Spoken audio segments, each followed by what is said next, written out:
Androids only.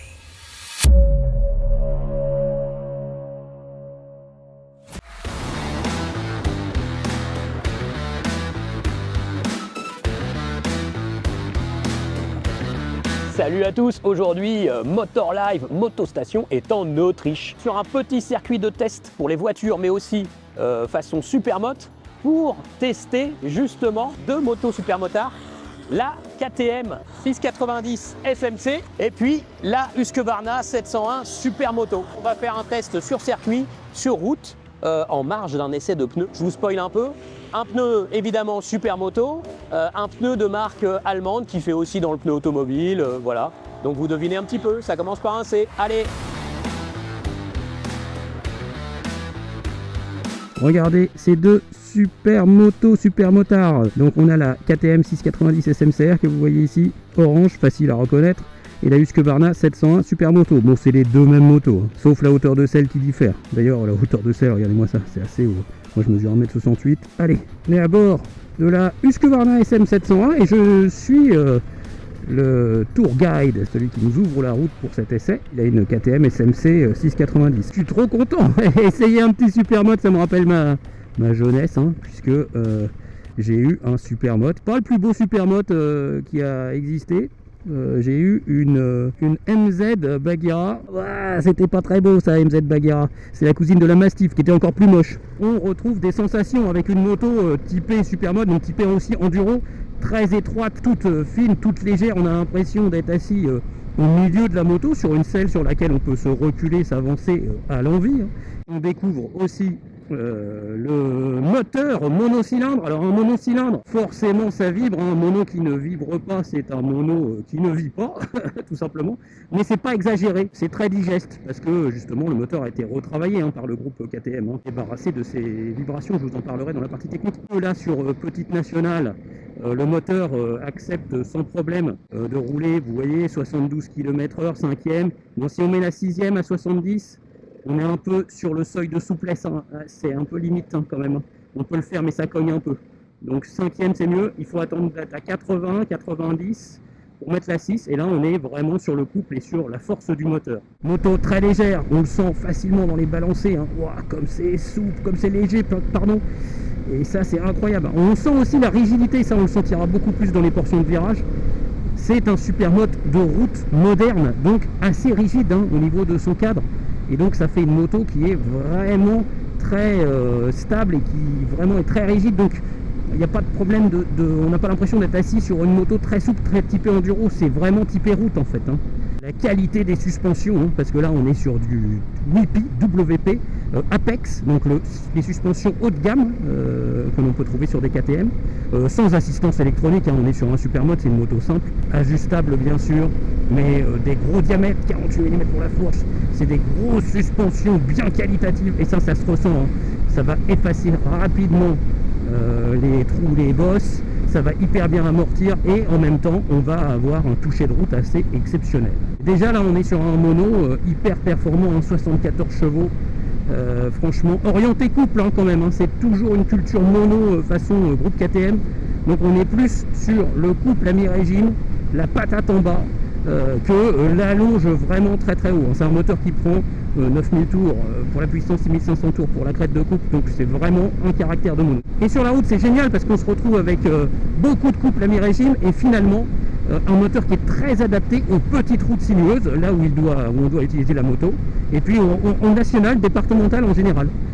Donc ça c'est super bien. Juste en ville, il faudra penser à bien jouer de la cheville gauche, parce que forcément mono c'est un peu moins souple qu'un bicylindre, ou qu'un 4 cylindres évidemment, ou qu'un 3 cylindres. De toute façon c'est l'architecture moteur la moins souple, donc il faut jouer de la boîte. Mais justement la boîte, elle est pas mal. Donc du coup elle est un petit peu sèche, moi j'ai trouvé. Bon là on a des motos qui sont très neuves, mais par contre elle est précise, on passe bien les rapports, elle s'enclenche bien. Il faut juste être un petit peu viril au niveau du sélecteur. On peut parler aussi de l'inconfort, surtout de l'inconfort de la selle. On est assis sur un bon bout de bois. Gros freinage sur ces motos, on a du dispositif Brembo avec un freinage ABS assisté Bosch 9,1 MP avec la centrale inertielle, donc là ça rigole pas. Le frein avant prend en compte notamment le degré d'inclinaison de la moto, donc là on a un frein avant hyper sécure, qui va bien vous accompagner sur les routes tortueuses avec beaucoup de sécurité, donc ça c'est top. Et puis grosso modo des gros freins, de toute façon il y a tellement peu de poids à freiner que forcément avec ces grosses galettes là, on s'arrête hyper vite. Voilà, c'est le moment de faire le petit plan sur les pneumatiques Continental. Voici donc les nouveaux Conti Attack SM2, un pneumatique qui fait partie de la lignée des pneumatiques Supermoto chez Continental.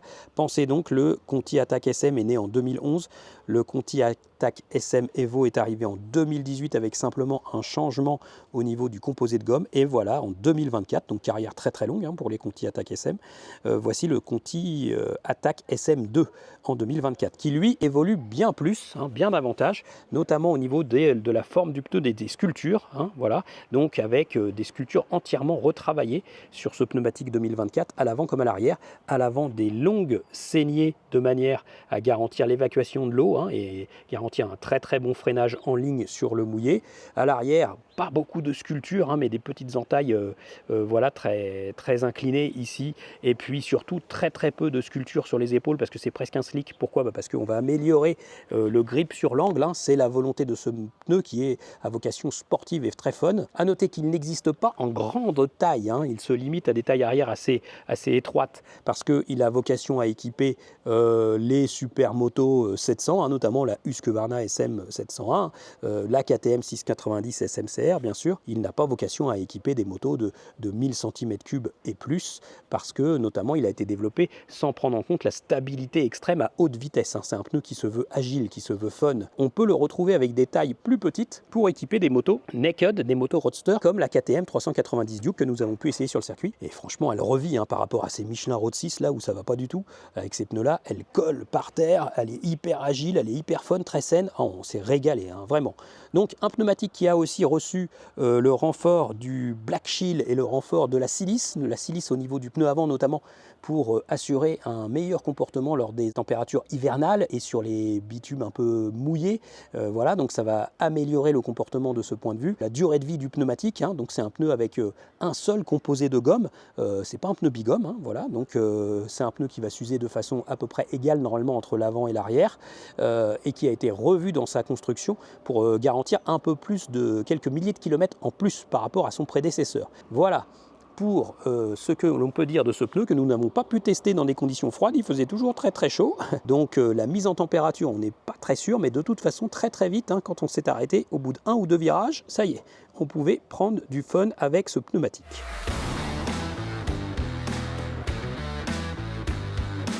C'est le moment de notre partie dans le détail de ces deux motos. On aurait pu ajouter bien sûr la GazGaz 700 Supermoto parce que c'est aussi la même plateforme, bien sûr, commune avec ces trois motos, et c'est la même moto finalement. Il n'y a rien qui diffère hormis les jantes à bâton. Voici la Husqvarna dans sa très très belle robe grise et jaune. Faut aimer, c'est sûr, mais c'est vraiment pas mal. Elle a une bonne tête cette moto. Donc on parle d'un monocylindre 4 temps de 692,7 cm3. Donc on est tout proche des 700. Il y a écrit 690 sur les carénages, c'est pas usurpé. C'est un moteur vraiment moderne. KTM cultive l'art du mono depuis des années et des années. Donc il développe 74,7 chevaux à 8000 tours minute, et il aime pas trop prendre trop de tours minute. Son truc c'est plutôt le couple à mi-régime avec 73,5 Nm à 6500 tours minute. Donc c'est vraiment un moteur qui s'exprime à mi-régime. On retrouve aussi un cadre treillis tubulaire en acier, chrome molybdène, dans la plus pure tradition de chez KTM, même si c'est vrai que KTM modifie un petit peu ses cadres au fil des générations. Là, on est vraiment sur du classique. Très très beau bras oscillant en aluminium, bien travaillé, ça c'est magnifique. Des jantes de 17 pouces avec des pneus pas trop larges, ici pour accueillir les nouveaux Continental. Sur la partie arrière, le réservoir de 13,5 litres, vous voyez, donc avec notamment le bouchon de réservoir qui est à l'arrière. Donc ça permet aussi de libérer de l'espace à l'avant pour mettre la boîte à air, le filtre à air, aussi de plus gros volume. Donc ça c'est plutôt bien fait. Sur la Husqvarna, on relève que ce réservoir est très proéminent. On le voit beaucoup plus sur cette moto, avec cette énorme pièce d'habillage grise. Moi, c'est pas toujours ce qu'il y a de plus heureux peut-être sur cette moto, mais en tout cas, ça permet de mettre du poids à l'arrière, et puis pour ceux qui font des wheelings, ça va leur plaire. La Husqvarna est-elle mieux présentée, mieux finie? Difficile de le dire, vous pouvez le dire dans vos commentaires. Je vous invite à réagir là-dessus. Je vous montre aussi l'échappement ici. l'échappement de cette moto, qui est pas très heureux, hein, c'est pas la plus belle pièce de la moto. Et puis la sonorité, c'est vrai que KTM, ils travaillent pas assez la sonorité de leur moteur. On entend un peu la boîte à air, mais côté sonorité moteur, c'est pas super. L'intervalle des révisions, c'est tous les 10 000 km sur cette moto. 10 000 km pour le moteur, pour la vidange, la bougie, vérifier le filtre à air, etc. 10 000 km, c'est plutôt bien. Ça montre que en fait, on peut avoir de grands intervalles avec un mono haute performance, hein, il n'y a pas de problème là-dessus, hein. Et sur le maxi test de Motostation, on en voit avec déjà de très beaux kilométrages. Bon, c'est vrai que ça gagnerait aussi à être mieux fini, hein. Il y a un petit peu de ton rond de câble là, c'est un petit peu dommage sur une moto de ce prix-là, mais sinon c'est plutôt pas mal. On peut avoir le Shifter Pro en option, donc le Shifter Pro va permettre d'avoir des changements de report plus rapides à la montée comme à la descente, hein. On remarque aussi les très belles suspensions, la WP Apex 48 mm, donc là c'est une très grosse fourche, hein. C'est du sérieux, réglage séparé, fourreau de gauche, fourreau de droite pour la compression et la détente, hein. Mais ça c'est une sacrée suspension, et puis c'est vrai que ça se ressent sur la route et en toucher de route, hein. C'est vraiment top, hein. On a aussi des gros freins sur cette moto, Brembo, un superbe freinage Brembo 9.1 MP, donc avec la centrale inertielle qui va prendre en compte le degré d'inclinaison de la moto. Et oui, il y a de la techno là-dessus, hein. Un tableau de bord vraiment minimaliste. Donc là, ce tableau de bord, il n'y a tout simplement rien dessus. Il y a même le régime moteur, mais on peine à le lire. Il y a des infos sommaires. Par contre, il y a un joli petit bouton là qui va permettre de déconnecter l'ABS. Et qui va permettre d'avoir une conduite plus super moto. Bon, les commodos sont tout simples. Il y a les protège-mains, donc ça c'est plutôt bien pour se protéger du froid l'hiver, voilà, ou des impacts de cailloux l'été. Mais les commodos sont très simples. On a quand même la possibilité d'avoir 2 cartographies moteurs. Il faut plutôt mettre la cartographie 2 pour avoir du fun et autoriser le mode supermoto avec l'église de l'arrière. Et puis un traction control que l'on peut désactiver à l'envie. C'est assez facile à faire, c'est intuitif. Voilà pour ces motos qui sont quand même plutôt bien fabriquées, qui présentent bien, mais c'est vrai que ce sont des sœurs jumelles, hein, à n'en pas douter, hein. 150 kg à sec, eh oui, on aurait bien aimé avoir le poids tout plein fait, mais 150 kg à sec, ça c'est top, hein. On le sent, ce sont des motos super légères.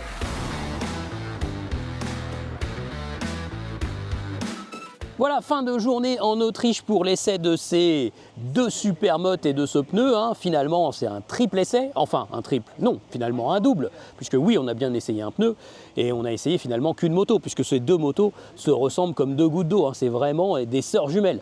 À la selle près, hein, je tiens à vous le dire, hein, parce que l'Husqvarna, au secours, la selle, hein, la KTM, c'est quand même un peu mieux, hein, même si finalement on sent un peu le cadre à travers la selle. Donc elle est plus moelleuse, mais à la longue, c'est pas si confortable que ça. Je vous rappelle, sur ces motos, tout simplement, c'est le plaisir que l'on prend au guidon de ces gros super motards 700 cm3 avec beaucoup de couple, un moteur punchy à mi-régime. C'est vraiment des motos plaisir. La légèreté y participe amplement. 150 kg, un mono punchy, c'est super agréable. Du couple, voilà, il n'en faut pas plus. Attention, je tiens à vous préciser que ces motos, elles sont très sympas, d'accord, mais uniquement si vous vivez dans le bon environnement. C'est-à-dire au pied des montagnes avec plein de routes sinueuses, c'est-à-dire dans une région en bord de côte où il y a plein aussi de routes sinueuses, où vous allez pouvoir prendre du plaisir dans les virages. Si vous habitez dans un endroit tout plat avec des grands bouts droits, ça va pas être très fun, à moins de parcourir des kilomètres et des kilomètres sur la roue arrière, justement ce qu'elles savent très bien faire. Je reviendrai aussi sur le point important de ces motos, c'est qu'il y a un risque vol avec ces motos, hein. Franchement, elles sont très convoitées, il faut faire attention. Dans certaines grandes villes, elles sont scrutées, elles sont suivies même, hein. Donc c'est il y a un risque vol très élevé avec ces motos. Et puis il n'y a pas de porte-paquet, c'est très difficile d'emmener un antivol, donc il faut le prendre quand même en compte, hein. Donc c'est pas des motos hyper polyvalentes non plus. Si vous faites des kilomètres en duo, hein, avec une copine derrière, ça va pas être le top non plus, hein.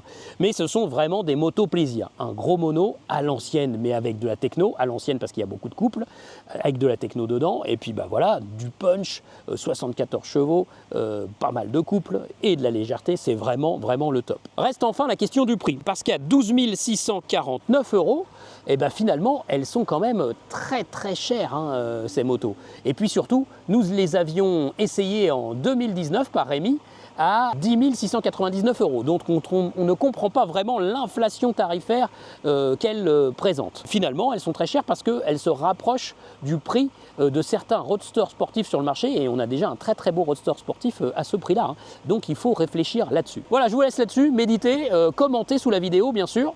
Et puis vous voyez bien, hein, le Continental Conti SM Evo est vraiment coordonné à ces motos, il lui va vraiment bien, hein. Donc vous pouvez le choisir, il n'y a pas de problème. Et puis je vous dis à très bientôt sur Motor Live. Ciao.